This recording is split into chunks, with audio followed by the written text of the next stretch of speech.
Hype है seed cycling, जिसके बारे में आप लोगों ने सुना भी होगा।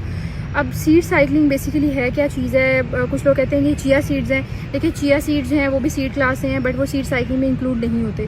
सीड साइकिलिंग एक 4 सीड्स का ब्लेंड है जो कि हम डिफरेंट पीसीओएस पेशेंट को उनकी डेट्स के अकॉर्डिंग, क्योंकि मोस्टली पीसीओएस पेशेंट या तो उनको उनका साइकिल जो है वो नहीं रेगुलर होता, उनको पीरियड्स हो ही नहीं रहे होते या पीरियड्स इरेगुलर होते हैं। तो अब उनमें पेशेंट्स के जो इश्यूज़ होते हैं उनके अकॉर्डिंग हम सजेस्ट करते हैं।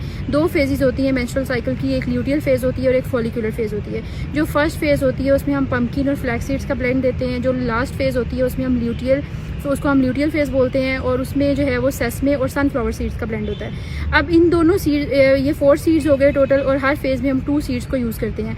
अभी इनके जो साइंटिफिक स्टडीज़ हैं या आप कह लें कि जो इनके पीछे फिनोमिना है वो ये है कि ये सीड्स जो हैं वो आपको हार्मोनल जो है वो इनके अंदर प्रिकर्सर्स होते हैं और ये आपको सर्जेस देते हैं। जैसे हम फॉलिकुलर फेज़ में जो है वो जो 2 सीड्स यूज़ कर रहे हैं वो आपको LH को बूस्ट करने में, FSH को बूस्ट करने में हेल्प करेंगे। जो लास्ट वाले ल्यूटियल फेज़ वाले सीड्स हैं वो LH को। जो फर्स्ट फेज़ के सीड्स होते हैं वो आपके जो है वो ओवल्यूशन में हेल्प करेंगे, आपको जो है वो टाइम पे एग प्रोड्यूस करने में हेल्प करेंगे, और जो लास्ट वाले फेज़ हैं वो आपको दूसरी वाली फेज़ में हेल्प करेंगे कि आपको टाइम पे जो है वो आपका अगर एग जो है वो मैच्योर हो गया है और वो रिलीज़ हो गया है तो उसके बाद उसमें जो है वो अगर नहीं हुई कंसेप्शन तो आपको टाइम पे यूट्रस शेडिंग या आपको मेंस्ट्रुअल साइकिल जो है वो आपका टाइम पे स्टार्ट हो।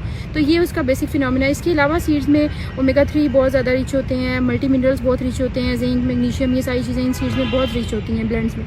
तो उनके और बहुत सारे बेनिफिट्स होते हैं रिप्रोडक्टिव साइकिल को बेहतर करने में, आपकी ओवरऑल हेल्थ को इम्प्रूव करने में, आपकी बॉडी को में से क्रॉनिक इन्फेक्शन को रिमूव करने में। ये सारे इश्यूज़ के लिए जो है वो सीड साइकिलिंग रिकमेंड की जाती है। और सीड साइकिलिंग के सिर्फ इस एक चीज़ पे इफेक्ट नहीं होता, और फाइबर बहुत है उसके अंदर, तो आपको ब्लॉटिंग में हेल्प करेगा, आपको जो है वो गट क्लिनजिंग में हेल्प करेगा, आपका मेटाबॉलिज्म में हेल्प करेगा। ओमेगा 3 फैटी एसिड मोस्टली हमारी डाइट में जो है वो डेफिशिएंट होते हैं, तो ओमेगा 3 फैटी एसिड जब आप लेना शुरू कर देते हैं तो उसको जो है वो बूस्ट करेगा। तो ये डिफरेंट सीड साइकिलिंग के बहुत सारे बेनिफिट्स हैं मेंस्ट्रुअल साइकिल और PCOS में।